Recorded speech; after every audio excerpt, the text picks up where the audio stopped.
Jaws is a 1975 film directed by Steven Spielberg. It, along with Star Wars, had actually started the summer blockbuster. This was a groundbreaking film that made people terrified to go back into the water. But through its commercial success came some very iconic and legendary moments. One being the main theme song that almost anybody can identify, as well as some very iconic lines such as, "That's one bad hat, Harry," and "I think we're gonna need a bigger boat." However, there's one scene in particular that's worth evaluating, and that involves the film's opening scene where a young lady named Chrissy, along with her male companion who remains on the shore, is seen swimming by the ocean in the evening. Though this scene lasts only 3 minutes in length, it is the most significant part of the movie and is used for Jaws' advertisements and movie posters. So my question is, what exactly is it about this scene that makes it the most terrifying scene of the movie? So I'm going to rewind back just a little bit, and I'm going to analyze elements that were utilized to create this scene, such as camera angles, coloring and lighting, the unseen, and sound. So first, it is noticeable that the use of a long shot in this scene employs not only to exhibit the vastness of the ocean, but more strongly to connote a general impression of human helplessness in facing death. Now, you can see this most obviously where Chrissy is seen swimming alone and naked, and she looks comparatively minuscule when compared to the extensiveness of the ocean environment behind her.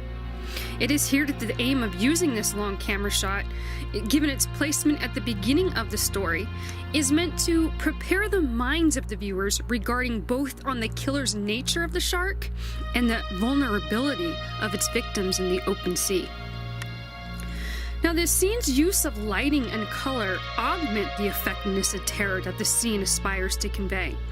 Now, this is true in the entirety of the scene from where Chrissy and her male companion are running towards the water prior to Chrissy's swim, but also the portion where Chrissy is pulled under without her male friend even noticing her pleas for help.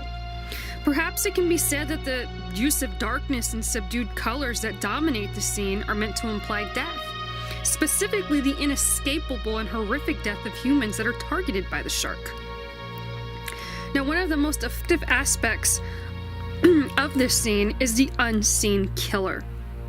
And these point of view shots, which were famously done by old slasher flicks such as this one from Friday the 13th. Now, this is most observable in the part where Chrissy is seen swimming in the deep water just prior to the attack itself. It is noted that the use of this low angle shot is employed to suggest to the viewers the point of view of the shark and showing Chrissy from underneath the water as the shark circles her. Now, this method of using an unseen shark and the process of allowing the viewers to adopt its vantage point adds to the terror because it allows the viewers to see Chrissy from the shark's point of view, along with the impossibility of escaping or surviving the shark's fatal attack. Now, it is important to assess the scene's use of sound to convey a theme of Chrissy's horror and helplessness. Now, you can see this when Chrissy is finally attacked by the shark, and the shark seems to toy with her by dragging her around before ultimately killing her underwater.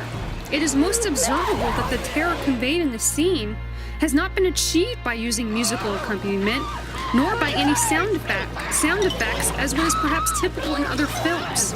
Consequently, the terror effect in the scene is accomplished by Chrissy's own terrified screams, knowing that she was going to face death in a dreadful manner. As such, the theme of terror in the scene is employed by using the victim's own voice as she screams for help. And this allows the viewers to feel Chrissy's terror as if the events they are witnessing are in fact real. When comparing the opening death scene to the other death scenes of the film, you can see the obvious differences. For starters, Chrissy was the only victim to be completely alone and isolated in what appeared to be a tranquil and peaceful environment with calm ocean waves. The sun was setting behind her, then the moon was out. She was also the only female victim and the only victim to die at night.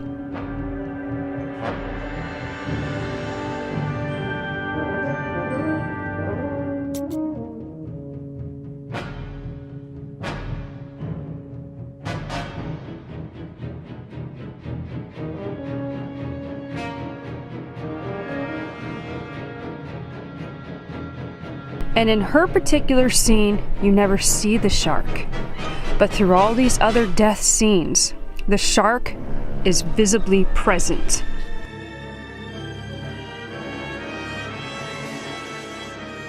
And so, the conveyance of themes of terror and helplessness in the opening scene of the movie Jaws can be based on its exceptional use of camera shots, lighting and color, the unseen killer, and sound, all of which combine to express a feeling of terror and helplessness. In this respect, while it is indeed true that the characters in the scene are not significantly important in the film's entirety, it is, however, true that they prepare the viewers to comprehend the killer nature of the shark and its dominance over its prey in the ocean. As such, this may be the reason that, despite of its limited time frame, this scene is able to exemplify the themes of horror and fear that dominate the entire film.